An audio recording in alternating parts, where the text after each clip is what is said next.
Good afternoon YouTube, and I know what you're thinking. What on earth is going on in that thumbnail, and why is my bum now pinching thinking about my pop top? Mechanical error, user error? Find out, stay tuned.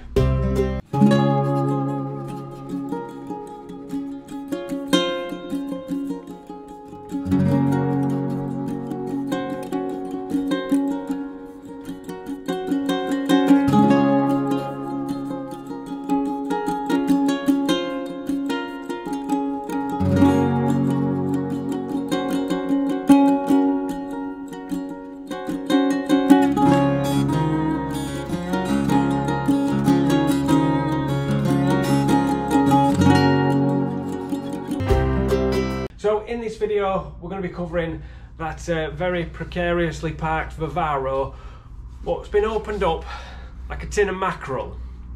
The van does belong to a friend of mine who's also called Lee. That happened the day he drove it home from the garage that installed the pop top, and we're going to go through today exactly why that happened and who's at fault. Lee drove his van to a company which unfortunately we can't name at the minute for obvious reasons, because there's a bit of a discussion going on between a few people. He's driving his van home and he's noticing there's a lot of wind getting under the front. Climbs into the back, see what's going on. Luckily the van that followed him had some straps. The company had not put any straps on the front, which was one of the very many issues that led him to the moments just before this photograph was taken. The van that he drove to there had some straps in the back. They strapped it down and carried on the journey thinking it was fine. After a phone call with the company that had fitted it, explaining there was no straps on, no problem, carry on about your journey. And then alas, the straps were not strong enough. All they did was allow pressure to build up to the breaking point of the strap. Bang! The roof flew off in the middle of the motorway. Why on earth did that happen? What went so wrong to make that roof fly off? Now the first thing I'm hoping every single one of you have noticed is the absolutely ludicrous amount of overhang on the front of the van. If we have a look at this photograph here, you can see the ludicrous amount of overhang, which is beyond where the straps are bolted down, which don't look the best in themselves.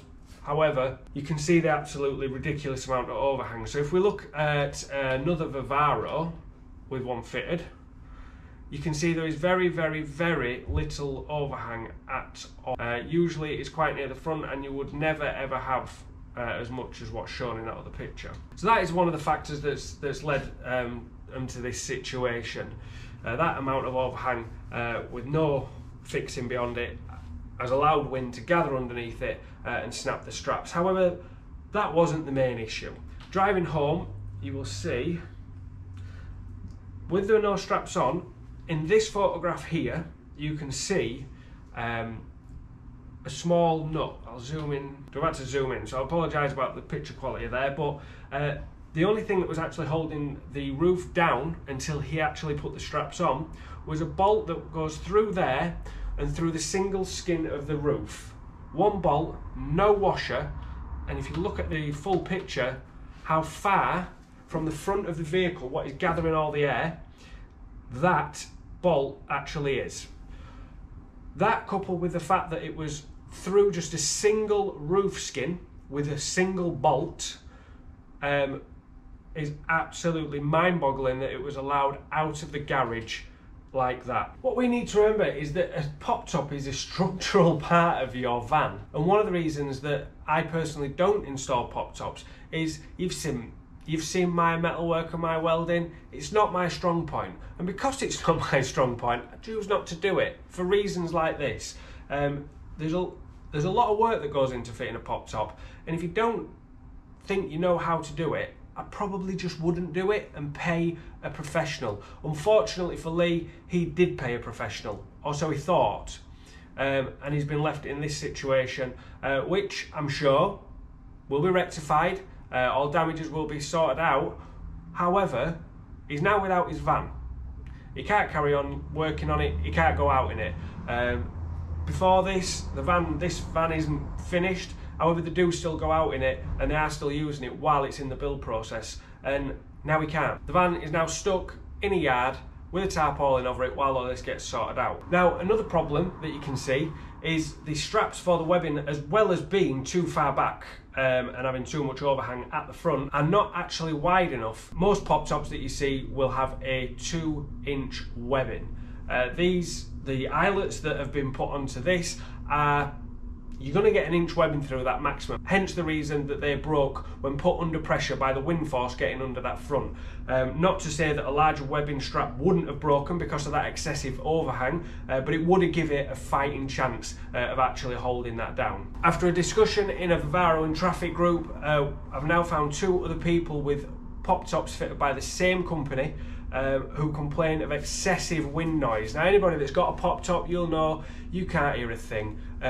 Once they're clamped down and they're tight, it's just like having a roof. So 2 other people that have had these fitted at the same company are getting excessive wind noise. So now they've took the vans off the road until they get to the bottom of this because they seem to be having the same issues. The difference being they've got a stronger strap on the front and it's managed to hold on. So in short, like anything, yes, of course a pop top is safe if it's installed correctly and it's used correctly. Like anything else, they are perfectly safe, but this is just a very bad example of a very, very poorly fitted pop top. I'm sure there'll be lots of questions. If you want to drop them in the comment section, I'll get back to all of you. If you've enjoyed the video, please consider subscribing to the channel. I'll put a link up here. Also, there'll be a link to subscribe to Steerman's on Tour, which is our van venture channel. It'd be great if you could subscribe there too. And that's me for another video. You know what to do: like, comment, share and all that jazz, and we'll see you in the next one.